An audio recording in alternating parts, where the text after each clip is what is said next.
When you hear the name Chief Keef, you think of O-Block. You think of the streets that helped shape drill music. You think of loyalty, legacy, and a movement that changed hip-hop forever. But what happens when the very neighborhood that helped build your name reportedly turns its back on you? Rumors are exploding that Chief Keef has been banned from O-Block after an alleged fallout with members tied to his old circle. Fans are shocked. Critics are talking. And the streets? They're divided. Some say success changed him. Others say distance and industry politics created a gap too wide to fix. But one thing is clear, this isn't just gossip.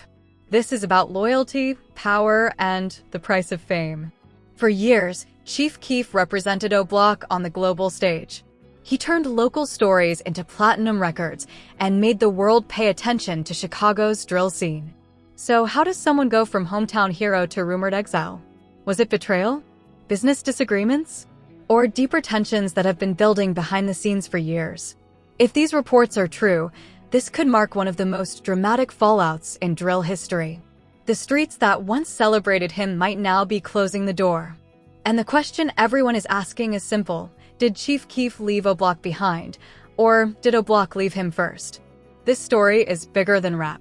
It's about loyalty, legacy, and what happens when the crown no longer fits. This story is bigger than rap. It's about loyalty, legacy, and what happens when the crown no longer fits. Because when the streets start whispering your name in a different tone, everything changes. For years, Chief Keef wasn't just an artist, he was a symbol. A teenage voice from Chicago who didn't ask for permission, didn't soften his words, and didn't care who felt uncomfortable. When I Don't Like exploded, it wasn't just a song. It was a warning shot. The industry didn't create him, the streets did. And O-Block became part of his identity the same way drill became part of hip-hop's DNA. But fame has a strange way of stretching distance. When Chief Keef left Chicago and relocated, first due to legal pressure and later for safety and opportunity, many understood the move. The city was hot. Tensions were real. Success can make you a target. From a business standpoint, it made sense. From a survival standpoint, it made even more sense. But from the street's perspective, distance can feel like abandonment. Over time, subtle shifts started happening. Interviews became less about O-Block and more about music. Collaborations grew bigger. The circle changed. New producers, new environments, new energy. Meanwhile, back home, the block remained the block, dealing with the same realities, the same pressures, the same conflicts. And that's where rumors begin to grow. Some insiders claim the tension didn't happen overnight. It wasn't one argument. It wasn't one betrayal. It was a slow drift. Communication faded. Loyalty was questioned. And in street culture, perception is everything. If people feel like you turned your back, even if you didn't, that feeling becomes reality. There are whispers that certain members felt unheard. Those opportunities weren't shared equally. Those promises, whether real or assumed, weren't fulfilled. Others argue that once you elevate to a certain level, you can't carry everyone with you. Not financially, not legally, not strategically. So, what really happened? Was it about money? Power? Ego? Or simply growth pulling people in different directions? It's important to understand that drill culture is built on authenticity. The fans don't just listen to the music, they analyze it. They watch body language. They study who appears in videos, who gets mentioned, who doesn't. When certain names stop being shouted out, people notice. When certain faces disappear, speculation grows. Then came the alleged ban talk. Now, to be clear, there's no official press release that says Chief Keef is banned from O-Block. The streets don't operate like corporations. There's no paperwork, no formal announcement. But when enough voices repeat the same story, it starts carrying weight. And what's wild is, this isn't just about access to a neighborhood. It's about identity. Chief Keef's entire early brand was connected to O-Block. The imagery, the energy, the authenticity. If that connection is fractured, it rewrites part of hip-hop history. It changes how fans interpret the past. But here's the deeper layer most people aren't talking about. Success changes dynamics. When one person from a circle becomes globally recognized, the power balance shifts. That's human nature. The person who once stood on the same corner now has label meetings, international streams, and financial leverage. Even if they stay humble, the dynamic isn't equal anymore. Sometimes that breeds pride. Sometimes that breeds resentment. And sometimes it breeds silence. There's also the safety factor. Chicago's street politics have always been complex and dangerous. When artists rise, they often distance themselves physically to avoid escalating tensions. That decision can be misinterpreted. Moving smart can look like moving different, but different doesn't always mean disloyal. Another factor? The industry itself. Once labels, management teams, and business advisors step in, decisions aren't purely emotional anymore. Appearances, associations, and public perception become strategic. Certain connections may be discouraged. Certain risks are avoided. That can create friction with people who still operate on street codes rather than corporate ones. And let's not ignore another reality: growth changes mindset. The teenager who made drill an international phenomenon is not the same person years later. Experiences evolve you. Fatherhood, business ventures, personal losses, all of that reshapes priorities. Sometimes when you grow, not everyone grows at the same pace. That doesn't make anyone wrong, but it does create distance. Fans are now split into camps. Some say Chief Keef did what he had to do to survive and thrive. Others believe roots should never be severed, no matter how high you climb. Social media amplifies every rumor. A missing appearance becomes a headline. A cryptic post becomes evidence. And through it all, Chief Keef remains mostly silent. That silence? It fuels the fire. Because in hip-hop, especially in drill culture, silence can be interpreted in many ways. Strength, indifference, guilt, strategy. The truth is, without direct statements, everything lives in the realm of speculation. But speculation shapes narratives, and narratives shape legacy. If the alleged O-Block ban is real, it symbolizes a deeper story about what happens when street loyalty collides with global fame. If it's exaggerated, it still reveals how fragile perception can be in the age of viral headlines. One thing is undeniable: the relationship between Chief Keef and O-Block helped define an era. You can't erase that. You can't rewrite those early years. The impact is permanent. But the future? That's uncertain. Is this a temporary rift that time will heal? Or is it a permanent separation marking the end of an era? We're going deeper into the timeline of events that may have led to this alleged fallout, the voices speaking behind the scenes, and the bigger question looming over everything: when you become bigger than the block. Does the block still claim you? Or does it decide you no longer belong? When you become bigger than the block, does the block still claim you? Or does it decide you no longer belong? That's where the real tension begins. Because part one wasn't just about rumors. It was about distance. And in part two, we need to talk about what happens when distance turns into division. After Chief Keef relocated and built his empire outside Chicago, subtle signals started surfacing. It wasn't one explosive moment. It was patterns. Fewer visits. Fewer public ties. Fewer visible connections to O-Block figures who were once inseparable from his rise. And in street culture, patterns speak louder than press conferences. Around the same time, new generations started emerging from O-Block. New rappers. New voices. New leadership dynamics. The block didn't freeze in time when Chief Keef left, it evolved. And evolution sometimes creates power shifts. Some insiders claim there was quiet frustration brewing behind the scenes. Not necessarily hatred. Not necessarily betrayal. But tension. The kind that builds when expectations don't match reality. When someone becomes the face of a movement, there's often an unspoken expectation: bring everyone up with you. But here's the harsh truth: not everyone can go. The music industry is ruthless.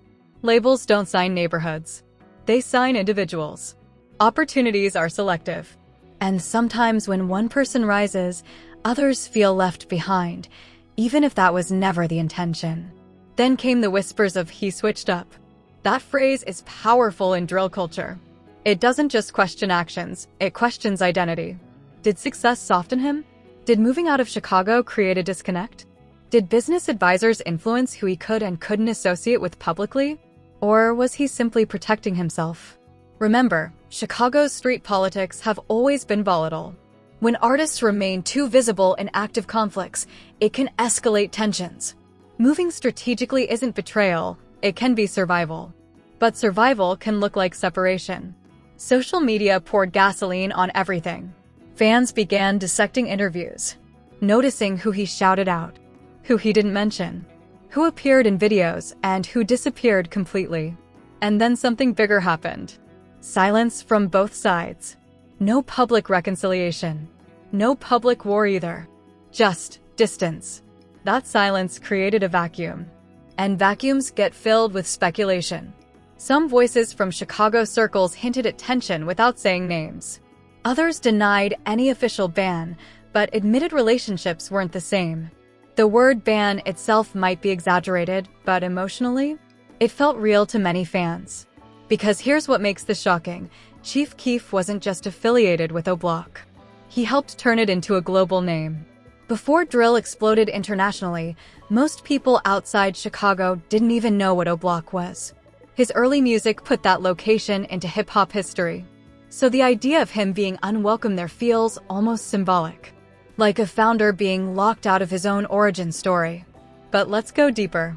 Sometimes when someone leaves the environment they grew up in, they outgrow its mentality. That's not disrespect. That's growth. Exposure to different cities, different cultures, different business strategies changes perspective. The block represents loyalty and survival. The industry represents opportunity and longevity. Balancing both is nearly impossible. There's also the uncomfortable reality of envy, something no one likes to admit. When one person becomes a multi-millionaire global artist while others remain in high-risk environments, emotions get complicated. Pride mixes with resentment. Love mixes with frustration. And then, there's the generational shift. The younger voices coming up from O-Block don't necessarily view Chief Keef the same way his original circle did. For some, he's a legend. For others, he's distant history. New leaders don't always operate under old hierarchies. So when fans ask, did O-Block ban him? The real question might be, does O-Block even function the same way it did when he was there? Blocks evolve. Alliances shift. Priorities change. Another layer rarely discussed is legal and security strategy. High-profile artists often receive advice to limit public ties to active street affiliations. Not because they don't care, but because public perception affects touring, branding, sponsorships, and even law enforcement scrutiny. Staying connected privately is different from broadcasting it publicly. But fans only see what's public.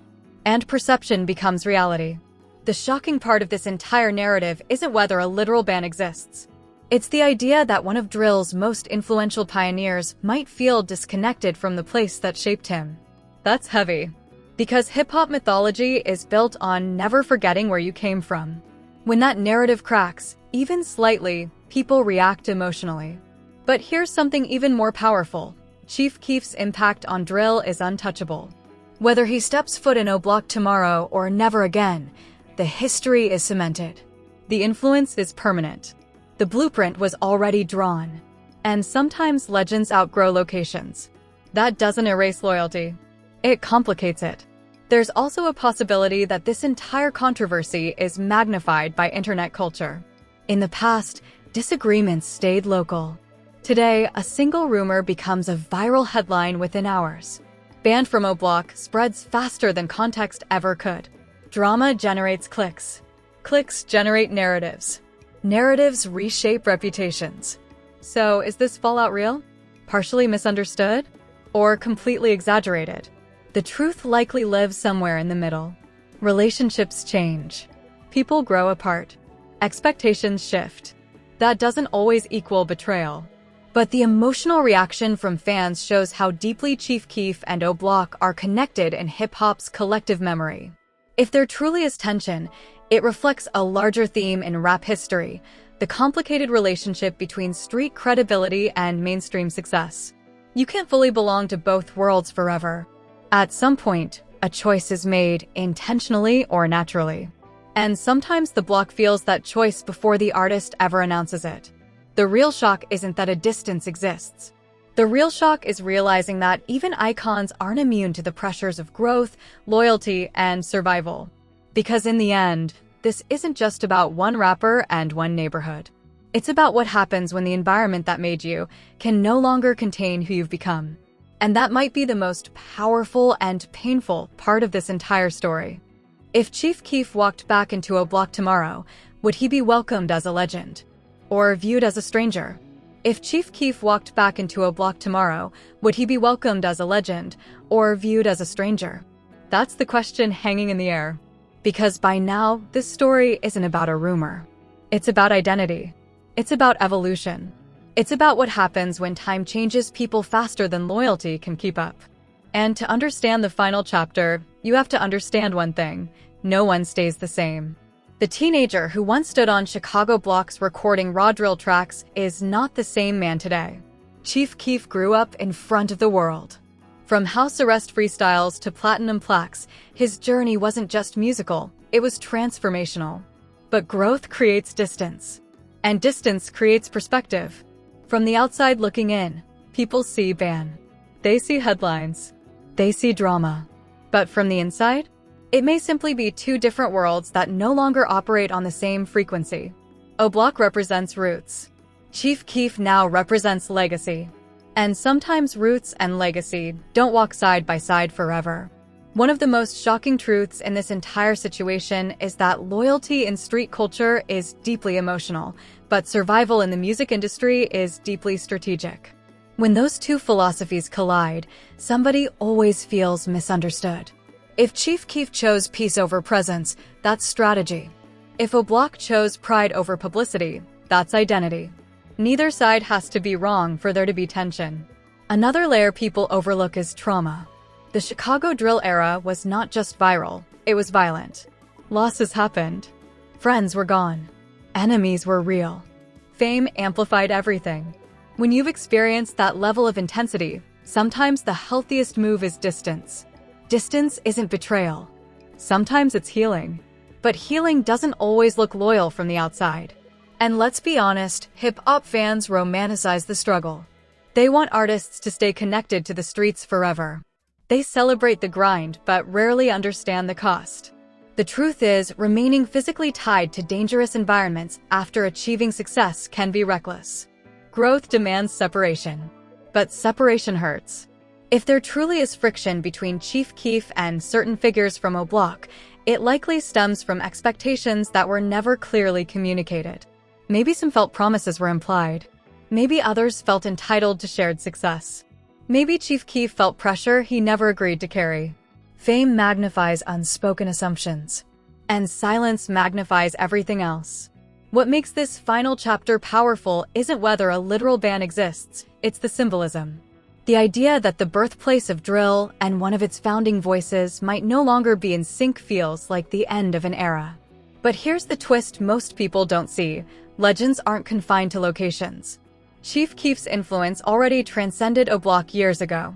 Drill music spread to the UK, to New York, to global charts. Artists who never stepped foot in Chicago cite him as inspiration. The movement outgrew geography. So maybe this isn't a story about rejection. Maybe it's a story about expansion. When you become bigger than the block can either grow with you or remain where it started. Neither choice is inherently wrong. They're just different paths. There's also the reality that relationships can be private. Not everything needs to be performed publicly for validation. The internet demands visible loyalty, shout-outs, appearances, collaborations. But real connections don't always operate on timelines dictated by social media. And maybe, just maybe, the narrative has been exaggerated. Because controversy travels faster than truth. It's entirely possible that what fans interpret as exile is simply evolution. That what headlines call a ban is just distance shaped by time, maturity, and different priorities. But even if there is tension, it doesn't erase history. No one can remove Chief Keef from O Block's story. And no one can remove O Block from Chief Keef's origin. They are permanently linked in hip-hop mythology. The shocking part isn't that relationships change. The shocking part is realizing that icons can't stay frozen in the moment that made them famous. We want artists to remain exactly who they were when we first discovered them. But people grow. They shift. They evolve beyond the environment that once defined them. And sometimes the environment struggles to recognize that growth. So what happens next? There are 3 possible endings to this story. 1. Reconciliation. Time softens pride. Conversations happen privately. The narrative dies down. Legacy remains intact. 2. Silent coexistence. No public reunion. No public feud. Just 2 entities moving separately while history binds them. 3. Permanent separation. Not fueled by hate, but by acceptance that paths have diverged too far. But here's the deeper lesson in all of this. Success doesn't erase where you came from. It changes how you relate to it. Chief Keef's journey reflects a universal truth in hip-hop, the tension between staying authentic to your roots and adapting to survive long-term. The streets demand loyalty. The industry demands strategy. The world demands growth. Balancing all 3 is nearly impossible. If he returns and is welcomed, it will symbolize unity and maturity. If he returns and feels like a stranger, it will symbolize change. Either way, his legacy remains untouched. Because movements outlive moments. And drill music, the sound that once shook Chicago blocks, became global partly because one teenager dared to broadcast his reality to the world. Whether O-Block claims him loudly or quietly, history already does. And maybe that's the real ending. Not a dramatic confrontation. Not a public apology. Not a viral reunion. But acceptance. Acceptance that growth can look like distance. Acceptance that loyalty evolves. Acceptance that sometimes the crown doesn't fit the same head forever, not because it was taken, but because the person wearing it outgrew it. So if Chief Keef walked into O-Block tomorrow, maybe the real question isn't whether he'd be welcomed. Maybe the real question is whether either side still needs that validation. Because legends don't lose their origin. They just expand beyond it. And sometimes, that expansion feels like goodbye, even when it isn't. Now I want to hear from you.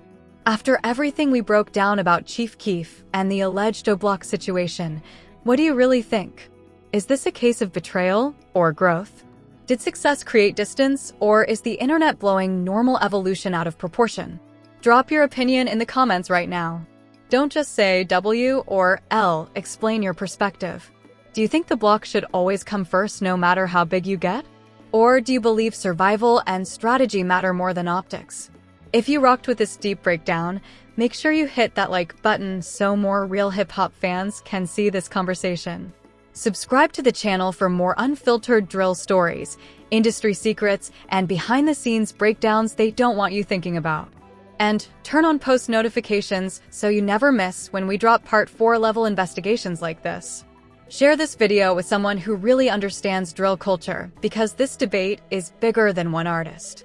It's about loyalty, legacy, and what happens when fame collides with the streets. We're not here for gossip. We're here for truth, perspective, and real conversation. So comment below, if Chief Keef walked back into O-Block tomorrow, what happens next? Let's talk.